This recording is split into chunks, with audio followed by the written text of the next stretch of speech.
Hello दोस्तों, आज अपन फिर शिक्षण विधियों के बारे में पढ़ेंगे कि अगली शिक्षण विधियां कौन कौन सी हैं। पहले अपन कुछ शिक्षण विधियों के बारे में चर्चा करी है, तो आप से रिक्वेस्ट है कि आप मेरे चैनल को सब्सक्राइब करें और अधिक से अधिक लोगों को शेयर करें ताकि मैं अधिक से अधिक मोटिवेट हो सकूं और आपके लिए इसी प्रकार के वीडियो बनाता रहूं।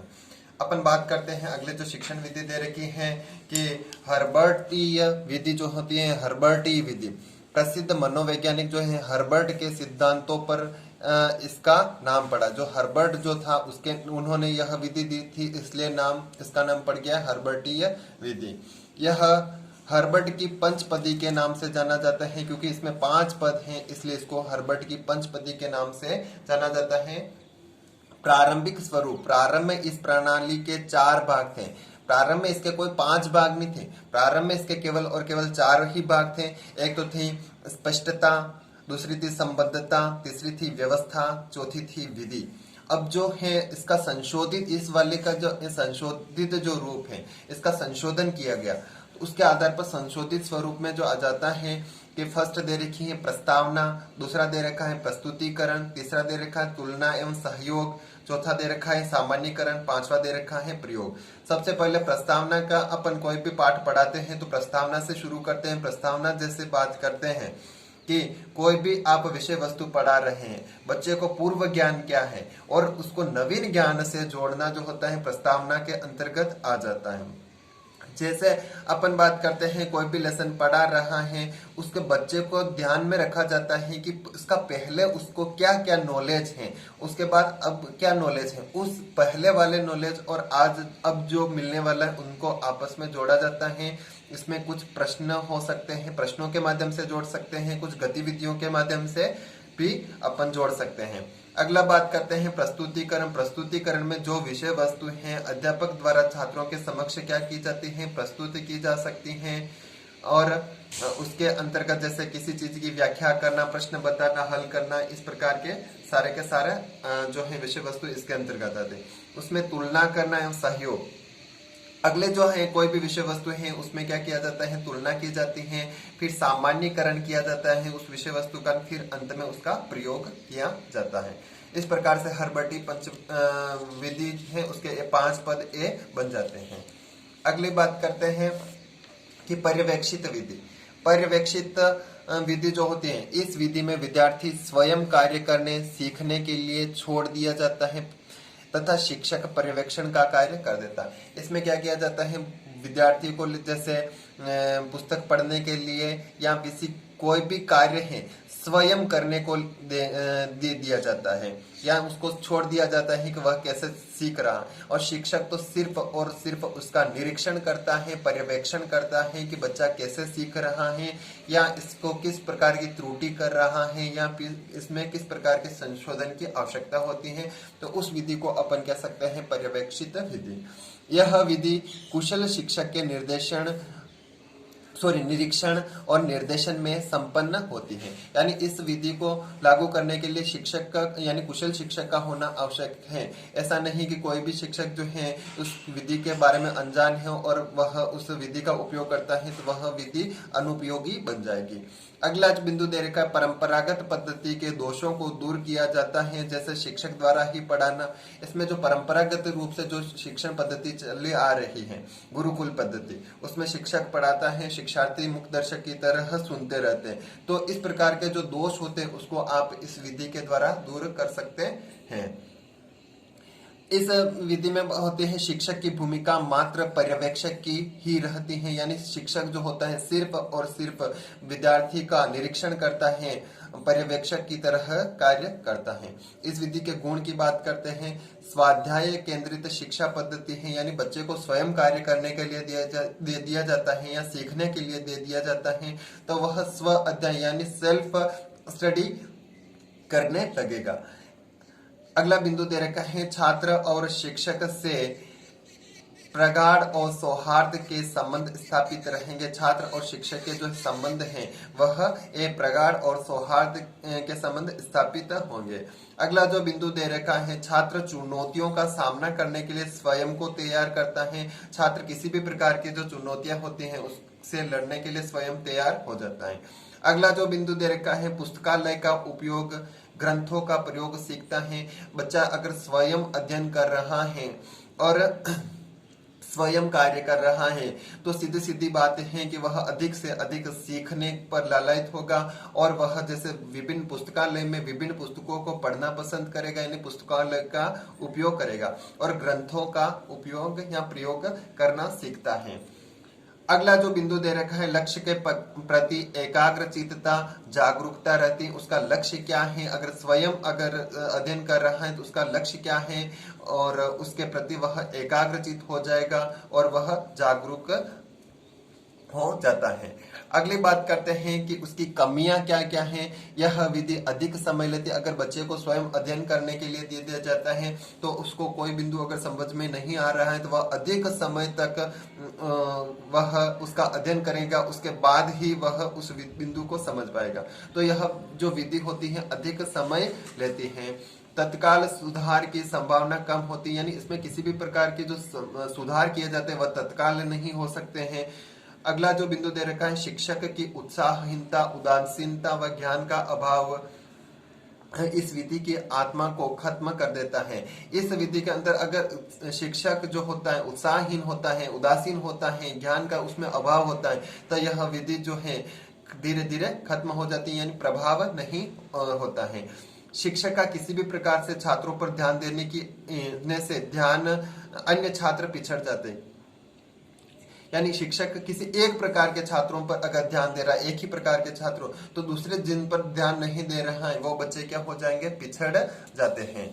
अगला बिंदु जो हो जाता है कि या अगला मेथड जो हो जाएगा कि अभिक्रमित अनुदेशन विधि। अभिक्रमित अनुदेशन विधि में क्या होता है, क्रमानुसार वह बच्चा क्या होता है, सीखता रहता है, यानी यह बिंदु सीखा उसके बाद यह सीखता है, यह सीखता है, इसकी कमी क्या क्या है, इस बिंदु को यहीं पर कंप्लीट करता है, उसके बाद दूसरा बिंदु प्रारंभ होता है। अध्ययन सामग्री को छोटे छोटे पदों में विभक्त करके क्रम में जमाना।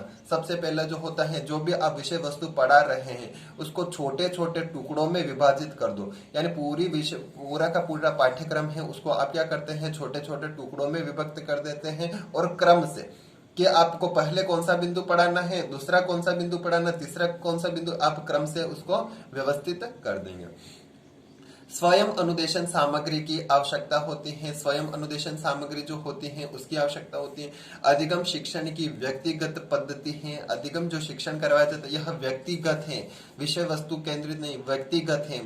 शिक्षक पर डिपेंड करता है कि यह किस प्रकार से उसको फॉलो करता है। सही क्रियाओं के लिए पुनर्बलन दिया जाता है, यानी आप इसमें जो बच्चा सीख रहा है, कोई भी आंसर दे रहा है, उसमें जो है आप सही अनुक्रिया देने पर उसको पुनर्बलन देते हैं। या अगला जो है छोटे छोटे पदों का तार्किक प्रस्तुतिकरण का, जो भी छोटे छोटे फ्रेम्स हैं या पद हैं उसका तार्किक जो तर्क के साथ प्रस्तुतिकरण किया जाता है। व्यक्तिगत विभिन्नताओं के अनुसार सीखने के अवसर मिलते हैं, यानी बालक जो होते हैं, प्रत्येक बालक जो है अलग अलग प्रकार के होते हैं, उनकी बुद्धि लब्धि अलग होती है, तो वह जो होते हैं सीखने की क्षमता अलग होती है, तो वह व्यक्तिगत विभिन्नता के अनुसार सीखने के अवसर मिलते हैं। विशेषताओं की बात करते हैं कि विशेषताएं क्या हैं। प्राथमिक एवं उच्च प्राथमिक स्तर के विद्यार्थियों के लिए सर्वश्रेष्ठ विधि मानी गई है। अभिक्रमित अनुदेशन विधि जो है प्राथमिक एवं उच्च प्राथमिक स्तर के विद्यार्थियों के लिए क्या हो जाएगी, सर्वश्रेष्ठ विधि है। स्वावलंबन का विकास होता है। अगला जो बिंदु दे रखा है, विद्यार्थी स्वयं गतिशील होकर ज्ञानार्जन हेतु रुचि के साथ कार्य करते हैं, यानी बच्चा जो होता है स्वयं गतिशील होता है। इसमें जो फ्रेम होते हैं इसको हल करने के लिए बच्चा स्वयं क्या हो जाता है, गतिशील हो जाता है। शिक्षा स्तर को उन्नत बनाने, साक्षरता अभियान एवं प्राथमिक शिक्षा को अनिवार्य एवं सार्वजनिक बनाने में मददगार होते हैं। शिक्षक मार्गदर्शक के रूप में विद्यार्थी भय चिंता से मुक्त हो जाता है, यानी शिक्षक जो होता है सिर्फ मार्गदर्शक के रूप में होता है, विद्यार्थी इसमें जो होता है भय चिंता इस प्रकार के जो दोष होते हैं उनसे क्या हो जाएगा, मुक्त हो जाता है। अगला जो मेथड दे रखा है दल शिक्षण। दल शिक्षण क्या होता है? इसमें जो होते हैं शिक्षार्थी जो होते हैं, शिक्षक जो होते हैं एक ग्रुप के रूप में होते हैं और बच्चों को अलग अलग जो होता है उनको सिखाते रहते हैं। दो या दो से अधिक शिक्षक, दो भी हो सकते हैं, दो से अधिक जो शिक्षक होते हैं शिक्षण में रहते हैं यानी शिक्षण कार्य करवाते हैं। अतः इसका नाम जो होता है सहयोगी शिक्षण विधि भी कहा जाता है। दल शिक्षण विधि को आप क्या कहेंगे? सहयोगी शिक्षण विधि भी कहते हैं। पूरा दल एक समस्या पर विचार विमर्श करता है, यानी ये जो शिक्षक का पूरा जो दल है किसी एक समस्या पर क्या करता है? विचार विमर्श करता है। दल शिक्षण सहकारिता की भावना पर आधारित होता है। सहकारिता यानी एक साथ रहने की भावना, या आप कह सकते हैं समूह की भावना का पर आधारित होता है। अगला बिंदु, उच्च कक्षाओं के छात्रों को विषय की जानकारी देने के लिए अधिक प्रभावशाली होते हैं। उच्च कक्षा में अध्ययन कर रहे जो छात्र होते हैं उनको अलग अलग शिक्षक से अलग अलग जो जानकारी मिलती है एक ही बिंदु पर, तो वह उनके लिए क्या हो जाएगी? प्रभावशाली हो जाएगी। बालक की मौखिक भाषा और अभिव्यक्ति शुद्ध होती है, यानी बालक में जो बोलने की क्षमता है, उसकी भाषा क्या है, उसकी प्रस्तुतिकरण जो होती है, अभिव्यक्त जो होते हैं, वह क्या हो जाता है? शुद्ध होता है। दल में भिन्न भिन्न बुद्धि स्तर एवं भाषा स्तर के छात्रों को एक साथ रखा जाता है ताकि आपस में कुछ निम्न स्तर के छात्र विशेष सीख सके।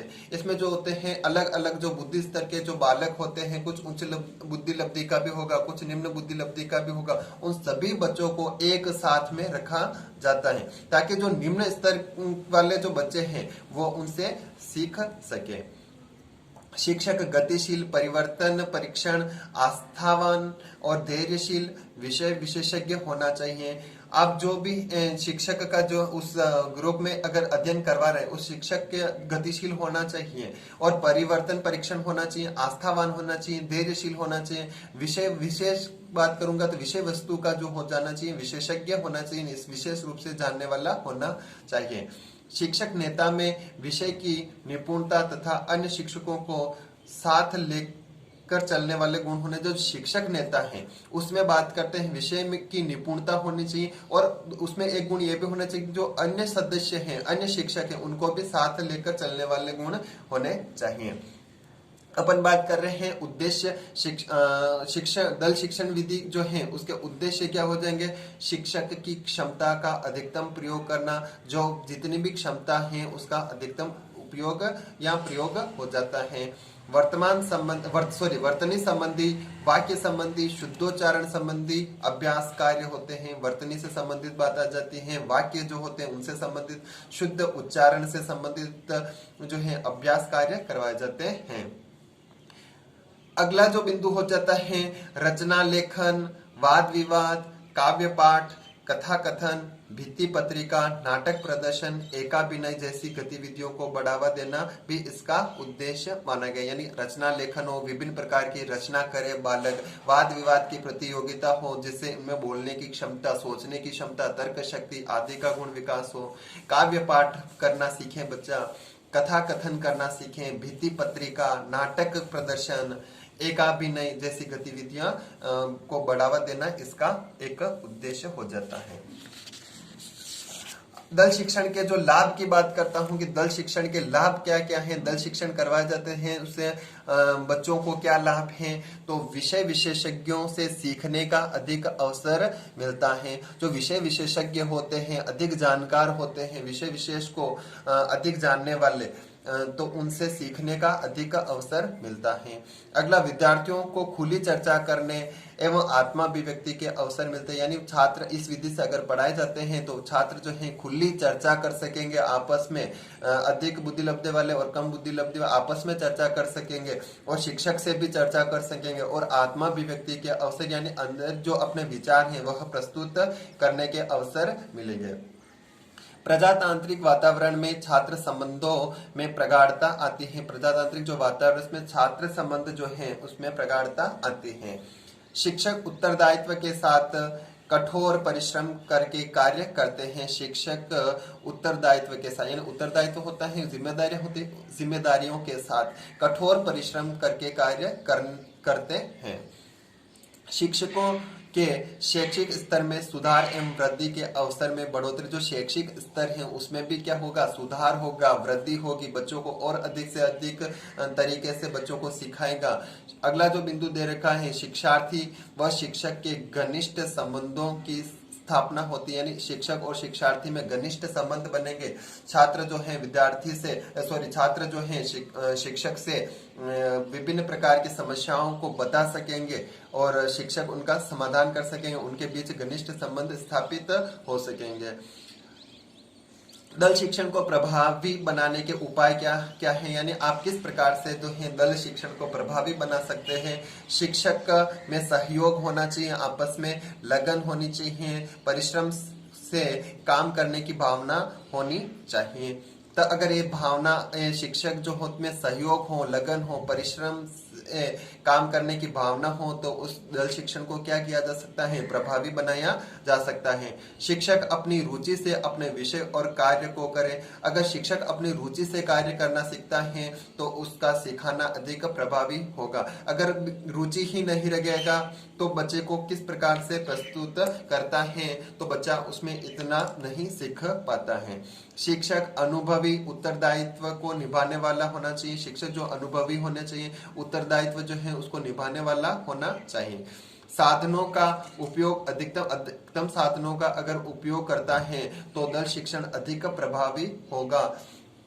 Thank you. मेरे चैनल को सब्सक्राइब करना और अधिक से अधिक लोगों को शेयर करना, ताकि मैं इसी प्रकार से आपके लिए और अन्य प्रकार की शिक्षण विधियां हैं उनसे संबंधित आपके वीडियो बनाता रहूं। Thank you.